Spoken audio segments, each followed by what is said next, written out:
मगर आप ये सोचिए कि आपकी आने वाली पीढ़ियां क्या इसके लिए आपको माफ करेगी, क्योंकि आप उस समय दबाव में थे, इसलिए आप लोगों ने हिमाचल की आवाज को नहीं उठाया। ऐसा दिन ना आए कि हिमाचल प्रदेश में इस तरीके की परिस्थिति उत्पन्न हो। ये हमारी चिंता केवल एक मंत्री के रूप में नहीं है, मगर एक 35 वर्षीय युवा के रूप में ये चिंता है। हम हिमाचल प्रदेश में इतना पानी होने के बावजूद, नदियां होने के बावजूद, अगर हम अपनी आय को बढ़ाने के लिए कदम उठाए तो उसमें केंद्र सरकार ही हमारे खिलाफ जो है वो सुप्रीम कोर्ट में खड़ा हो जाता है। क्या इसके ऊपर आपकी जिम्मेदारी नहीं बनती है कि आप इन विषयों के ऊपर हमारी आवाज को उठाए कि हिमाचल प्रदेश की आय को हमने कैसे बढ़ाना है? और जो हमारे 7 सांसद दिल्ली में बैठे हैं, जो वहां पे तर्क दे रहे हैं कि आप आइए, हम आपको बताएंगे कि हमने पैसा कैसे कम करना है, खर्चा कैसे कम करना है, वो हम निर्णय ले लेंगे। और मैं इसको लड़ाई नहीं कहूंगा, इसको मैं हिमाचल प्रदेश के अधिकारों के लिए अपनी बात उठाने की बात कहूंगा। और इसमें हमको सही अधिकार के साथ हिमाचल को सहयोग मिलना चाहिए। और ये हिमाचल के साथ ये अन्याय जो हो रहा है, हमें दलगत राजनीति से ऊपर उठकर भाजपा को, कांग्रेस को पीछे रखते हुए हिमाचल प्रदेश की आवाज को, हिमाचल प्रदेश के 75 लाख लोगों की आवाज को केंद्र के सवाल एक आवाज में उठाने की आवश्यकता है और हिमाचल के हकों को वापस। क्या ये हमारा कसूर है कि हमारी जनसंख्या कम है? क्या ये हमारा कसूर है कि हिमाचल प्रदेश का फॉरेस्ट कवर आज नॉर्थ इंडिया में सबसे ज्यादा है? क्या ये हमारा कसूर है? आप मुझे एक भी तस्वीर दिखाइए, कहां पे इस जो है वो 16वें वित्त आयोग का प्रतिनिधिमंडल राष्ट्रपति महोदय से मिला? कहां पे उन्होंने इस बारे में कहा? अभी तो केवल मात्र ये सिफारिश जो है वो, जो लोग इस सदन के अंदर बैठे होंगे, हो सकता है हम होंगे, हो सकता है हम नहीं भी होंगे, ये तो जनता उस चीज को निर्धारित करती है। मगर उस समय इतिहास इस बात को याद रखेगा कि किस लोगों ने हिमाचल की लड़ाई लड़ी और किन लोगों ने हिमाचल की लड़ाई को नहीं लड़ा। संघ और राज्यों के बीच में ये दो शब्द, ये शब्द मुझे लगता है कि भाजपा की सरकार में इस शब्द है ही नहीं। 275(1) स्पष्ट रूप से कहता है कि जिन राज्यों के आय उनके व्यय को पूरा नहीं कर सकती है, उन्हें संसद के द्वारा निर्धारित अनुदान देकर इस अंतर को भरा जाएगा।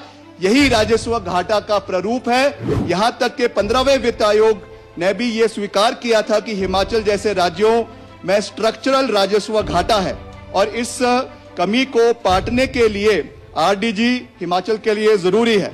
एक नाप की टोपी सब लोगों के ऊपर, चाहे वो पंजाब है, हरियाणा है, हिमाचल है, उत्तराखंड है, कर्नाटक है, सभी के ऊपर एक ही फॉर्मूला चला दिया और आज उसकी वजह से ये हिमाचल को नुकसान हो रहा है। ये कोई आम चर्चा नहीं है। इससे हिमाचल प्रदेश के 75 लाख लोगों का भविष्य, समय के मुख्यमंत्री होंगे, उस समय के विधायक होंगे, उस समय की यहाँ पे विपक्ष होगा, जब वो इसके ऊपर चर्चा करेगा और बात करेगा कि एक दौर था जब हिमाचल प्रदेश में 2026 में आरडीजी बंद हुई थी। आरडीजी के बारे में जो चर्चा हुई थी उसमें उस समय के मुख्यमंत्री, उस समय के नेता प्रतिपक्ष, उस समय के मंत्री, उस समय के संतरी, उनकी क्या बातें इस सदन के अंदर हुई थी वो गूंजेगी। जीएसटी कॉम्पनसेशन सेस जो हमको मिला, एक समय तक मिला, मगर अब उसमें जो उसको बंद कर दिया गया है, उससे लगातार हिमाचल प्रदेश को जो है वो नुकसान हो रहा है। मैं बार बार इस बात का हम जिक्र करते हैं कि जब हिमाचल अस्तित्व में आया था मात्र 200 किलोमीटर सड़कें हिमाचल में थी। आज का अगर हम आंकड़ा देखें 46,000 किलोमीटर सड़कें हिमाचल प्रदेश के अंदर बनी है। कि पहली बात तो ये कोई सौगात नहीं है, उसमें एज अ फेडरल स्ट्रक्चर ये हिमाचल प्रदेश का अधिकार है कि हिमाचल को ये पैसा सड़कों के लिए, बिजली के लिए, अस्पतालों के लिए आ रहा है। आज अगर डीए की बात की जा रही है, वेतन पेंशन की बात की जा रही है, हमारे सामाजिक सुरक्षा और पेंशन के बारे में बात की जा रही है, आज अगर सब्सिडी हम अगर हमारे बागवानों को, हमारे किसानों को सोलर के ऊपर दे रहे हैं, या कि वक्त की ठंडी हवाओं से डगमगाएंगे नहीं, वक्त की ठंडी हवाओं से डगमगाएंगे नहीं, किसी फैसले से अपने सपनों को जो है वो मिटाएंगे नहीं, जो हक है हिमाचल का वो लेकर ही दम लेंगे, हम साथ हैं, इसलिए किसी भी संकट से हम कभी डरेंगे नहीं। माननीय सभापति महोदय, आज हम एक बहुत ही गंभीर और बहुत ही महत्वपूर्ण विषय के ऊपर यह सदन चर्चा कर रहा है। और मैं अभी हम 2026 में हैं, मगर मैं 2037 की परिकल्पना कर रहा हूं। और जब हमारी उम्र करीबन 50 वर्ष होगी, उस समय की परिकल्पना करते हुए मैं आज के संदर्भ में ये बात कर रहा हूं कि आज जो ये चर्चाएं इस विधानसभा के सत्र में हो रही है, नियम 102 के तहत जो प्रस्ताव लाया गया है रेवेन्यू डेफिसिट ग्रांट के ऊपर, उस पे सरकार की ओर से पक्ष रखा गया है और विपक्ष उसमें अपनी सोच आगे रख रहा है। यह विषय आने वाले समय में, जिसको हम कह सकते हैं कि they will have larger and impactful consequences in the development trajectory of Himachal Pradesh in the times to come. ये कोई आम चर्चा नहीं है, ये कोई आम चर्चा नहीं है। इससे हिमाचल प्रदेश के 75 लाख लोगों का भविष्य इस चर्चा के ऊपर टिका हुआ है। हमको इसकी गंभीरता को समझना है और मैं जानता हूं कि गंभीरता को सब समझते भी हैं, सब अपने अपनी बात से परिपेक्ष है, सब अपनी अपनी बात से परिपक्व है और समझते हैं कि इस विषय पे हमको गंभीरता से चर्चा करना है। मैं इस पे बहुत लंबी बात नहीं करना चाहता हूं क्योंकि सबने अपनी बातें यहां पे रख दी है, सभी आंकड़े भी यहां पे रख दिए हैं कि किस तरीके से हिमाचल जब अस्तित्व में आया या अस्तित्व में जब नहीं भी था, जब हिमाचल प्रदेश एक पार्ट सी स्टेट था, एक यूनियन टेरिटरी उसके बाद बना, उसके बाद पूरी हिमाचल प्रदेश को हमारे प्रथम मुख्यमंत्री डॉक्टर यशवंत सिंह परमार जी की वजह से हिमाचल प्रदेश पूरे अस्तित्व में 1971 में हिमाचल प्रदेश को स्टेटहुड मिला। और उसके बाद जो ये आरडीजी का सिलसिला शुरू हुआ है, उसके बारे में सभी माननीय सदस्यों ने, सभी इनलाइटेंड सदस्यों ने यहां पे अपनी बात को रखा है, तो मैं उस पर कोई कटाक्ष नहीं करना चाहता हूं। मगर मैं ये कहना चाहता हूं कि हमें आज से करीबन अगले 20 साल के बाद जो यहां पे इस माननीय सदन के अंदर उस समय के मुख्यमंत्री होंगे, उस समय के विधायक होंगे, उस समय की यहां पे विपक्ष होगा, जब वो इसके ऊपर चर्चा करेगा और बात करेगा कि एक दौर था जब हिमाचल प्रदेश में 2026 में आरडीजी बंद हुई थी, आरडीजी के बारे में जो चर्चा हुई थी उसमें उस समय के मुख्यमंत्री, उस समय के नेता प्रतिपक्ष, उस समय के मंत्री, उस समय के संतरी, उनकी क्या बातें इस सदन के अंदर हुई थी वो गूंजेगी, वो हिमाचल प्रदेश की राजनीति में गूंजेगी। यहां पे बात बिल्कुल ठीक कही नेता प्रतिपक्ष डिप्टी चीफ मिनिस्टर ने, मुकेश अग्निहोत्री जी ने, कि आज भी हिमाचल प्रदेश जब अस्तित्व में आया, आज भी उसकी चर्चा हो रही है, आज भी उसकी बातें हो रही है। उसी तरीके से ये एक ऐसा गंभीर विषय है जिसकी आने वाली पीढ़ियां इस बारे में चर्चा करेगी। तो मेरा ये निवेदन है अध्यक्ष महोदय कि इसमें केवल एक विषय नहीं है, यहां पे सभी आरडीजी के बारे में तो चर्चा कर ही रहे हैं, रेवेन्यू डेफिसिट ग्रांट के बारे में तो चर्चा हो ही रही है, मगर इसके साथ साथ जो जीएसटी कॉम्पनसेशन सेस में हिमाचल के अधिकार का हनन हो रहा है, या अधिकार का हनन आने वाले समय में जिसका हमको नुकसान होने को मिलेगा, उसके बारे में भी हमको चर्चा करनी चाहिए। एक और बात होती है कि हमें अपने परिवार को छोटा करना है, एक और बात होती है कि जनसंख्या प्रदेश की कम होनी चाहिए, कहां तो उसका हिमाचल प्रदेश को रिवॉर्ड मिलना चाहिए, कहां तो उसका हिमाचल प्रदेश को सहयोग केंद्र से मिलना चाहिए कि हमारी जनसंख्या पे हमने पहले से ही जो है वो कंट्रोल किया है, पहले से ही हिमाचल प्रदेश के लोग, लिटरेसी रेट क्योंकि हाई है इसलिए हमारी जनसंख्या सीमित है, जहां तो उसका हमको सपोर्ट मिलना चाहिए वहां इसको कंज्यूमर बेस्ड उसमें करके हिमाचल को उसका नुकसान हो रहा है। उसके आंकड़े यहां पे ऑलरेडी हमारे सभी माननीय सदस्यगण रख चुके हैं कि जीएसटी कॉम्पनसेशन सेस जो हमको मिला, एक समय तक मिला, मगर अब उसमें जो उसको बंद कर दिया गया है उससे लगातार हिमाचल प्रदेश को जो है वो नुकसान हो रहा है। हिमाचल प्रदेश को जो आरडीजी ग्रांट मिलती है उसका मुख्य परिप्रेक्ष्य और मुख्य जो उसकी फाउंडेशन है, बेडरॉक जिसको हम कहते हैं, वो क्या है? वो पर्वतीय राज्य, क्योंकि हिमाचल प्रदेश था सीमा पर्वतीय राज्य, हमारे बॉर्डर्स जो है वो इंडो उस समय तिब्बत के साथ और आज जो है वो चीन के साथ लग रहे हैं। आपदा जो है प्रभावित हिमाचल प्रदेश है, ये आपदाएं पहले भी हिमाचल प्रदेश के अंदर रही। मैंने कई डॉक्यूमेंट्स, कई हमारे जो पहले मुख्यमंत्री थे यशस्वी मुख्यमंत्री हिमाचल प्रदेश के डॉक्टर यशवंत सिंह परमार कई बार वो आर्टिकल्स लिखते थे। उस समय के ट्रिब्यून में, उस समय के इंडियन एक्सप्रेस तो था नहीं, मगर हिंदी के अखबारों में वो हर महीने, हर 2 महीने में चर्चाएं करते थे कि प्रदेश में क्या समस्याएं हम देख रहे हैं, कैसे उससे हमको बाहर निकलना है। उस समय भी ये चर्चाएं हुई, उस समय भी उन्होंने इसके ऊपर अपना ध्यान एकत्रित किया जो है पहले मुख्यमंत्री जी ने, कि किस तरीके से हमको इन चीजों से बाहर निकलना है। तो आज हमें उसी परिप्रेक्ष्य में इन चीजों को जो है वो देखने की आवश्यकता है।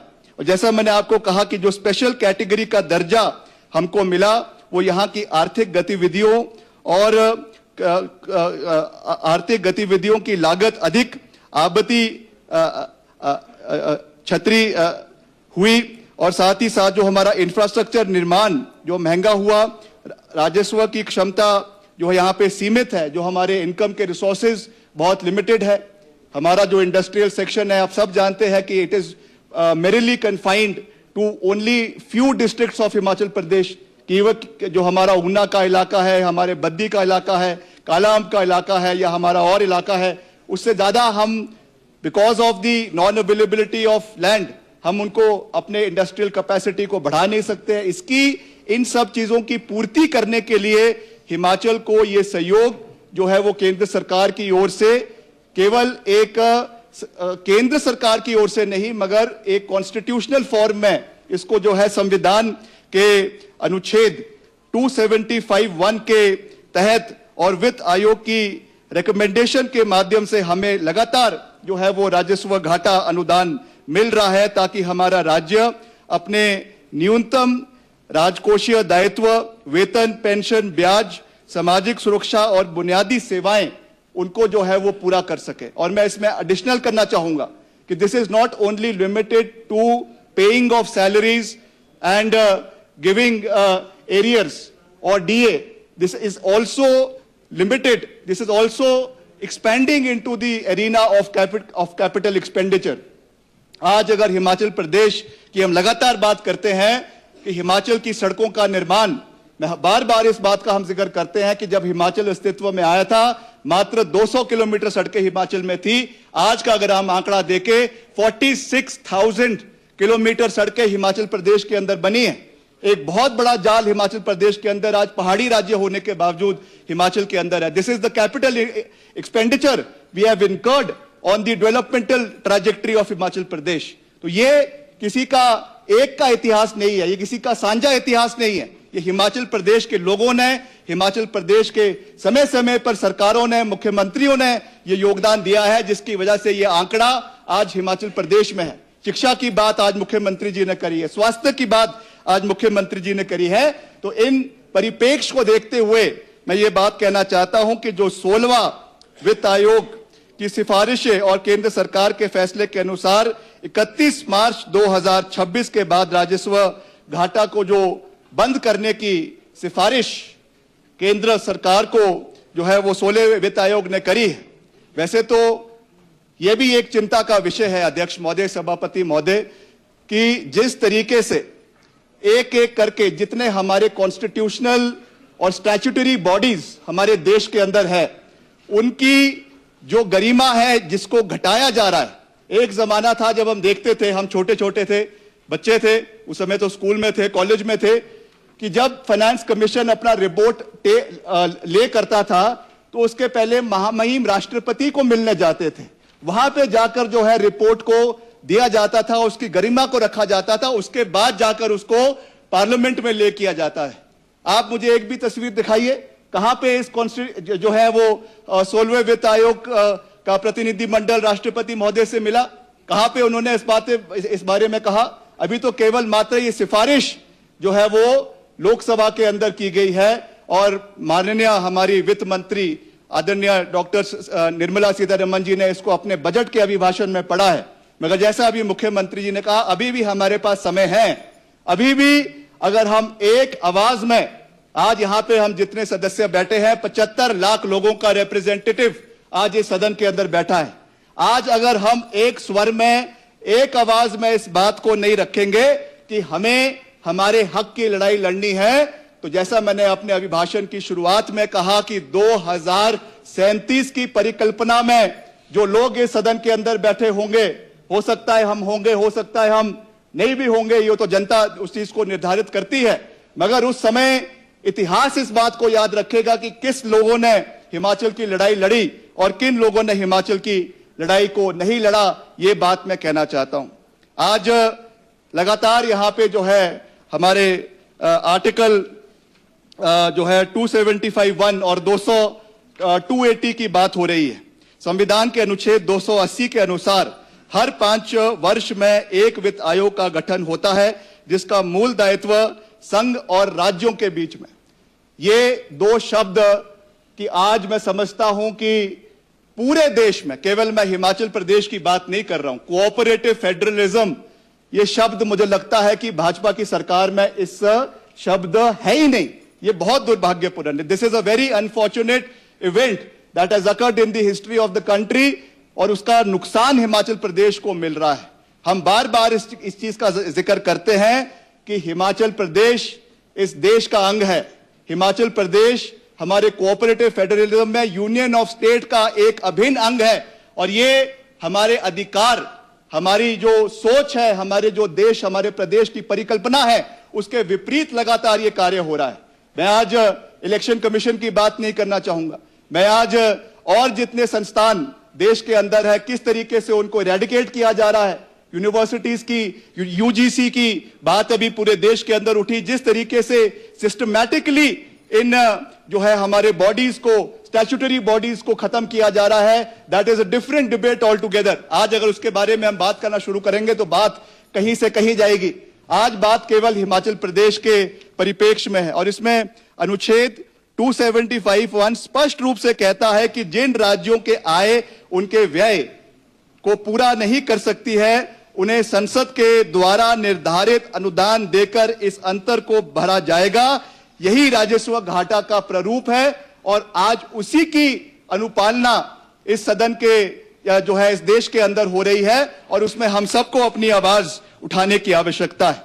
अध्यक्ष महोदय, सभापति महोदय, मैं ये भी कहना चाहूंगा अध्यक्ष महोदय कि जो बेसिस ऑफ एनालिसिस है 16th फाइनेंस कमीशन का, हालांकि हमको इतने बड़े अर्थशास्त्री नहीं है, मगर मैं इकोनॉमिक्स का स्टूडेंट तो जरूर रहा हूं, मगर कोई इतने बड़े अर्थशास्त्री नहीं है, मगर मैं फिर भी ये कह सकता हूं कि जो बेसिस है जिसके ऊपर इसको पूरा बनाया गया है कि क्यों ये ग्रांट हिमाचल को नहीं मिलनी चाहिए, यहां तक कि 15वें वित्त आयोग ने भी ये स्वीकार किया था कि हिमाचल जैसे राज्यों में स्ट्रक्चरल राजस्व घाटा है, और इस कमी को पाटने के लिए आरडीजी हिमाचल के लिए जरूरी है। लेकिन 16वें वित्त आयोग ने अपनी रिपोर्ट के अनुसार ना तो अलग अलग राज्यों के इनकम और एक्सपेंडिचर को की विस्तृत आंकलन दिया, और ना ही किसी राज्य विशिष्ट राजस्व घाटा की गणना दिखाई, बल्कि सभी राज्यों का संयुक्त आंकड़ों के आधार पर एक नाप की टोपी सब लोगों के ऊपर, चाहे वो पंजाब है, हरियाणा है, हिमाचल है, उत्तराखंड है,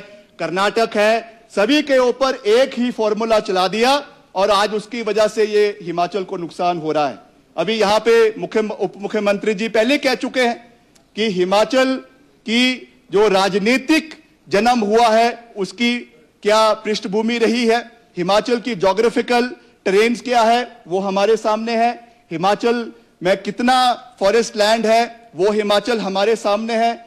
क्या हमारी वो उस समय अगर हम बात करें तो क्या हमारी जीडीपी उतनी थी जितनी बड़े बड़े राज्य, जिसके बारे में यहां पे जिक्र हुआ कि मद्रास प्रेसिडेंसी हुआ करती थी जिससे तमिलनाडु बना, जिससे आंध्रा बना, या बॉम्बे प्रेसिडेंसी हुआ करती थी जिससे सौराष्ट्र बना, जिससे बाद में गुजरात बना, जिससे महाराष्ट्र बना, उसकी अगर हम कंपैरिजन हिमाचल के साथ शुरू कर दे तो ये अपने आप में एक अतिशोक्ति होगी। और ये हिमाचल के साथ ये अन्याय जो हो रहा है, हमें दलगत राजनीति से ऊपर उठकर भाजपा को, कांग्रेस को पीछे रखते हुए हिमाचल प्रदेश की आवाज को, हिमाचल प्रदेश के 75 लाख लोगों की आवाज को केंद्र के साथ एक आवाज में उठाने की आवश्यकता है, और हिमाचल के हकों को वापस लाने की आवश्यकता है, ये मैं कहना चाहूंगा। अध्यक्ष महोदय, state share in central taxes की लगातार बात हो रही है। 15वें वित्त आयोग में हमारा हिस्सा 0.830 था। 16वें वित्त आयोग की रिकमेंडेशन से इसको थोड़ा बढ़ाया है और 0.914 जो है वो किया गया है। 25-26 के लिए 11,500 करोड़ रुपए की तुलना में 26-27 के लिए अनुमानित 13,950 करोड़ रुपए, यानी लगभग 2,450 करोड़ रुपए की वृद्धि, जो केवल अभी एस्टिमेटेड जो हमारे कलेक्शन होने हैं उस पे निर्धारित करती है। आने वाले समय में कितनी कलेक्शन होगी नहीं होगी, that is in the garb of future, उसके बारे में अभी एंटिसिपेट करना मैं समझता हूं कि ठीक नहीं होगा। जो 6,000 करोड़ का हमारा घाटा है, जो 6,000 करोड़ का हमारा घाटा है, इसको हमें कैसे पूरा करना है, इसके बारे में हम सबको चिंता करने की जो है वो आवश्यकता है। इसमें अंत में अध्यक्ष महोदय, मैं बहुत लंबी बात नहीं कहना चाहता, हालांकि सबने यहाँ पे एक घंटा 30-30 मिनट बात करी है, मगर मैं कुछ ही मिनटों में अपनी बात को जो है वो कुछ नहीं, मैं कुछ ही मिनटों में अपनी बात को जो है वो खत्म करूंगा। इसमें जो मेन ऑब्जेक्शंस हमारे 16वें वित्त आयोग की जो रिकमेंडेशंस आई है, उसमें जो आई है, मैं उसके बारे में भी कहना चाहता हूं कि राज्यों की अलग अलग आय व्यय का आंकलन, जिसके बारे में मैंने जिक्र किया कि 15वें वित्त आयोग ने हिमाचल सहित हर राज्यों के लिए वर्षवार आय व्यय का विस्तृत अनुमान प्रस्तुत किया, जबकि 16वें वित्त आयोग ने कंबाइंड, जैसा मैंने आपको कहा कि एक ही टोपी सबके सर लगा दी। और वैसे ही आयोग ने यह तर्क दिया कि राज्य का सम्मिलित राजस्व घाटा जीडीपी के 7.8% से घटकर 6.9 और आगे 0.3% आ गया है, और प्रतिबद्ध व्यय का अनुपान भी कुछ कम हुआ है। इसलिए आरडीजी की आवश्यकता हिमाचल प्रदेश को नहीं है। लेकिन क्या यह निष्कर्ष हिमाचल प्रदेश और राजस्व घाटे वाले पहाड़ी और आपदा प्रवण राज्य पर भी उतना ही लागू हो सकता है जैसे किसी बड़े संपन्न राज्य के ऊपर हो रहा है, जिसके बारे में मैंने अभी जिक्र किया। Even in the history if you go, वही चीज है। और आज के अगर हम परिप्रेक्ष्य में बात करें, वर्तमान में बात करें, तो हम उसी जो है वो चौराहे के ऊपर खड़े हैं। ये मैं एक बात करना चाहता हूं। दूसरा, जो इग्नोरिंग ऑफ स्ट्रक्चरल वीकनेस, 15वें आयोग ने स्वयं स्वीकार किया था कि कुछ राज्यों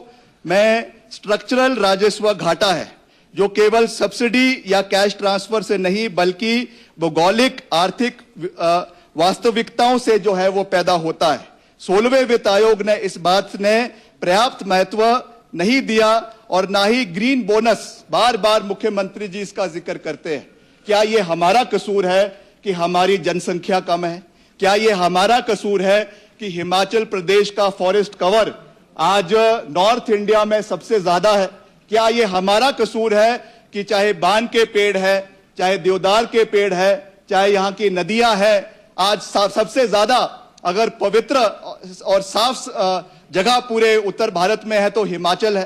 कहा तो उसका हमें सहयोग मिलना चाहिए, कहा तो उसका हमें समर्थन मिलना चाहिए, और उल्टा उसकी पिनलाइजेशन जो हमको करवाई जा रही है, ये अतिशोक्ति है। और इसकी लड़ाई हम सबको भी लड़नी है। और जो हमारे 7 सांसद दिल्ली में बैठे हैं, जो वहां पे तर्क दे रहे हैं कि आप आइए, हम आपको बताएंगे कि हमने पैसा कैसे कम करना है, खर्चा कैसे कम करना है, वो हम निर्णय ले लेंगे। मगर आप हमको ये बताइए कि हमको कैसे इसकी लड़ाई को केंद्र सरकार से लड़ना है। और मैं इसको लड़ाई नहीं कहूंगा, इसको मैं लड़ाई नहीं कहूंगा, इसको मैं हिमाचल प्रदेश के अधिकारों के लिए अपनी बात उठाने की बात कहूंगा। और इसमें हमको सही अधिकार के साथ हिमाचल को सहयोग मिलना चाहिए, ये मैं कहना चाहता हूं। मैं ये भी कहना चाहूंगा कि इसके बहुत से अध्यक्ष महोदय शॉर्ट टर्म और लॉन्ग टर्म इंपैक्ट है। शॉर्ट टर्म इंपैक्ट के लिए तो हम सब यहां पे होंगे, मगर जैसे मैंने कहा 2037 जो लॉन्ग टर्म इंपैक्ट इसके हिमाचल को मिलेंगे, उस समय कौन यहां पे होगा, कौन यहां पे नहीं होगा, वो तो भविष्य के घर में है। मगर लॉन्ग टर्म इंपैक्ट्स भी हिमाचल प्रदेश में इसके हमको देखने को मिलेंगे। तो मैं अगर शॉर्ट टर्म की बात करें, आज अगर डीए की बात की जा रही है, वेतन पेंशन की बात की जा रही है, हमारे सामाजिक सुरक्षा और पेंशन के बारे में बात की जा रही है, आज अगर सब्सिडी हम अगर हमारे बागवानों को, हमारे किसानों को सोलर के ऊपर दे रहे हैं, या हमारे गाड़ियों को खरीदने के लिए दे रहे हैं, हालांकि मुख्यमंत्री जी ने इसमें पूरा विश्वास जताया है। As a leader he has stated that we will try our best to commit to everything that we have done, but still it is a financial problem, it is a financial implication from which we have to arise, from which we have to come out। और ये हमारे short term problems है जिसको हमें आने वाले समय में लड़ने की आवश्यकता है। हमारा CCS स्कीम्स है, जो केंद्रीय स्पॉन्सर्ड स्कीम्स है, मैं उसके ऊपर भी आना चाहता हूं। आज लगातार विपक्ष के साथी बार बार ये बात कहते हैं कि हमें हिमाचल प्रदेश से लगातार एम्स के लिए पैसा आ रहा है, PMJSY के लिए पैसा आ रहा है, या आपके और स्कीम्स जो PM आवास योजना है उसके लिए पैसा आ रहा है। मगर आपको यह भी देखना है कि पहली बात तो ये कोई सौगात नहीं है। ये जैसा अभी यहां पे कहा गया कि जो कंसोलिडेटेड फंड ऑफ इंडिया है और उसके साथ साथ जितनी भी स्कीम्स है उसमें एज अ फेडरल स्ट्रक्चर ये हिमाचल प्रदेश का अधिकार है कि हिमाचल को ये पैसा सड़कों के लिए, बिजली के लिए, अस्पतालों के लिए आ रहा है। मगर we also must realise that we are also paying 10% contribution in the CCM schemes. हम इसमें हिमाचल प्रदेश की ओर से भी ये पैसा देते हैं, और अगर हम RDG की लड़ाई सही रूप से नहीं लड़ेंगे तो कहीं ना कहीं हमारा जो स्टेट शेयर इसमें जा रहा है इसके लिए भी हमको चिंतन करना पड़ेगा। और हम चाहते हैं कि ऐसा ना हो, ऐसा दिन ना आए कि हिमाचल प्रदेश में इस तरीके की परिस्थिति उत्पन्न हो। ये हमारी चिंता केवल एक मंत्री के रूप में नहीं है, मगर एक 35 वर्षीय युवा के रूप में ये चिंता है कि आने वाले 50 साल में, आने वाले 37 साल में हिमाचल प्रदेश किस दिशा में आगे बढ़ रहा है, ये मैं आपको अध्यक्ष महोदय कहना चाहता हूं। और उसके साथ साथ जो लॉन्ग टर्म इंपैक्ट्स है, चाहे हमारा कैपिटल इंफ्रास्ट्रक्चर है प्रदेश के अंदर, उसको इंप्रूव करने की बात है, सड़कों को और निर्माण करने की बात है, और उसके साथ साथ जो इनकम के जरिए प्रदेश के अंदर बढ़ाने हैं उसको भी हमने किस नजरिए से आगे बढ़ना है, ये भी मैं समझता हूं कि जिसको एक कहते हैं कि एक ट्रैप है, एक विडंबना है। एक और तो आप कहते हैं कि आप हिमाचल में जो है वो फॉरेस्ट लैंड की वजह से ज्यादा इंडस्ट्रीज नहीं लगा सकते। That is a problem that we are regularly facing. हम हिमाचल प्रदेश में इतना पानी होने के बावजूद, नदियां होने के बावजूद, अगर हम अपनी आय को बढ़ाने के लिए कदम उठाए तो उसमें केंद्र सरकार ही हमारे खिलाफ जो है वो सुप्रीम कोर्ट में खड़ा हो जाता है। क्या इसके ऊपर आपकी जिम्मेवारी नहीं बनती है कि आप इन विषयों के ऊपर हमारी आवाज को उठाए कि हिमाचल प्रदेश की आय को हमने कैसे बढ़ाना है? ये छोटे छोटे कदम तो हमको लेंगे, मगर बड़े कदम के साथ हम कैसे आगे बढ़ रहे हैं, हिमाचल प्रदेश में कैसे हमारे आय के स्रोत हम आने वाले समय में मजबूत कर सकते हैं, इसके ऊपर भी विकासात्मक चर्चा जो है वो चिंता होनी चाहिए, चर्चा होनी चाहिए। तो मैं अध्यक्ष महोदय इसमें ज्यादा बात नहीं कहना चाहता हूं, और मैं यही कहना चाहूंगा कि हम सबको इसमें दलगत राजनीति से ऊपर उठकर इस प्रस्ताव को सर्वसम्मति से अपने आत्मा को साक्षी मानते हुए, अपने संविधान को साक्षी मानते हुए इस प्रस्ताव को पास करना चाहिए, ताकि ये आवाज केंद्र सरकार तक जाए कि जब हिमाचल प्रदेश के लोगों के साथ कोई अन्याय होगा, ये आवाम हिमाचल प्रदेश की 75 लाख लोग हिमाचल प्रदेश के और उनके जो हमारे नुमाइंदे हैं, एक स्वर में हिमाचल प्रदेश की आवाज को आगे उठाकर याद रखेंगे। इस बात को मैं कहना चाहता हूं। उस समय केंद्र में बार बार ये बात कही जा रही है कि आपके ऊपर दबाव है, आपके ऊपर दबाव है, मगर आप ये सोचिए कि आपकी आने वाली पीढ़ियां क्या इसके लिए आपको माफ करेगी? क्योंकि आप उस समय दबाव में थे, इसलिए आप लोगों ने हिमाचल की आवाज को नहीं उठाया। ये बात मैं समझता हूं कि सही नहीं है। उस परिप्रेक्ष्य से हमको इसको समझने की आवश्यकता है। अंत में अध्यक्ष महोदय मैं यही कहना चाहूंगा कि वक्त की ठंडी हवाओं से डगमगाएंगे नहीं, वक्त की ठंडी हवाओं से डगमगाएंगे नहीं, किसी फैसले से अपने सपनों को जो है वो मिटाएंगे नहीं। जो हक है हिमाचल का वो लेकर ही दम लेंगे। हम साथ है, इसलिए किसी भी संकट से हम कभी डरेंगे नहीं। जय हिंद, जय हिमाचल।